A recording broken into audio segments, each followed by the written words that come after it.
ಕಣ್ಣಿಗೆ ಕಾಣದೇ ಇರೋ ದೇವರು ಸಹಾಯ ಮಾಡ್ತಾನ ಅನ್ನೋರಿಗೆ ಈ ಕತೆ. ಮುಂಬೈಯಲ್ಲಿ ಸತ್ಯದೇವ್ ಅಂತ ಒಬ್ಬ ಡಾಕ್ಟರ್ ಇದ್ರು. ತುಂಬಾ ಪ್ರಸಿದ್ಧವಾದ ಡಾಕ್ಟರ್. ಅವ್ರಿಗೆ ದೇವ್ರ ಮೇಲೆ ನಂಬಿಕೆನೇ ಇರಲಿಲ್ಲ.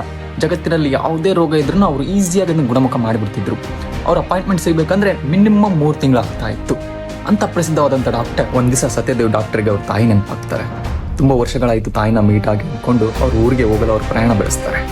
ಅವ್ರ ಸ್ವಂತ ಫ್ಲೈಟಲ್ಲಿ ಅವ್ರ ಊರಾದಂತಹ ಸಿರಿಪುರಂಗೆ ಅವ್ರ ಪ್ರಯಾಣ ಸ್ಟಾರ್ಟ್ ಮಾಡ್ತಾರೆ. ಪ್ರಯಾಣ ಮಾಡ್ತಿರ್ಬೇಕಾದ್ರೆ ಮಿಡ್ಲಲ್ಲಿ ಒಂದು ಸಿಡಿಲು ಅವ್ರು ಹೋಗ್ತಾ ಇರೋ ಫ್ಲೈಟ್ಗೆ ಬರೆದು ಆ ಫ್ಲೈಟು ಗಾಡಿನ ಮಧ್ಯದಲ್ಲಿ ಹೋಗ್ಬಿಡ್ತದೆ.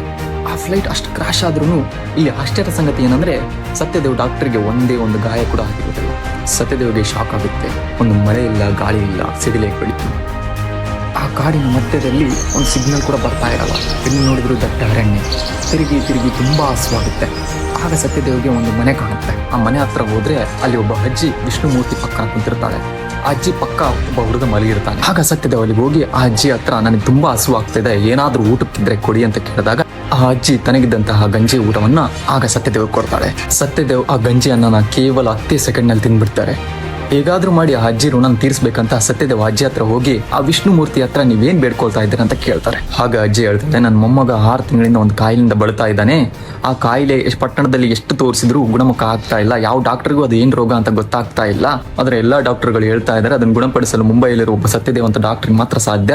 ಆದ್ರೆ ಮುಂಬೈಗೆ ಹೋಗಿ ತೋರಿಸೋಷ್ಟು ನನ್ನ ಹತ್ರ ಹಣ ಇಲ್ಲ. ನಾನು ಏನ್ ಮಾಡ್ಬೇಕು ತಿಳಿತಾ ಇಲ್ಲ. ಹಾಗಾಗಿ ವಿಷ್ಣು ಮೂರ್ತಿ ಹತ್ರ ಕುಂತ್ಕೊಂಡು ಇದನ್ನ ಹೇಗಾದ್ರೂ ಪರಿಹಾರ ಮಾಡು ಅಂತ ನಾನು ಕೇಳ್ತೀನಿ. ಅಜ್ಜಿ ಆ ಥರ ಹೇಳ್ತಿದ್ದಂಗೆ ಸತ್ಯದೇವ್ ಆ ವಿಷ್ಣು ಮೂರ್ತಿ ಹತ್ರ ಹೋಗಿ ಕೈ ಮುಗಿದು ಅಳ್ಳಿಕ್ಕೆ ಸ್ಟಾರ್ಟ್ ಮಾಡ್ತಾರೆ. ಆಗ ಸತ್ಯದೇವ್ಗೆ ಒಂದು ತಿಳಿದು ಬರುತ್ತೆ, ವಿಷ್ಣು ದೇವರು ಬೇಕಂತ್ರನೇ ಆ ಸತ್ಯದೇವ್ನಲ್ಲಿ ಕರ್ಸ್ಕೊಂಡಿದ್ದಾನೆ ಅಂತ. ಆ ಸತ್ಯದೇವ್ ಡಾಕ್ಟರ್ಗೆ ಆಗ ಅರಿವಾಗುತ್ತೆ.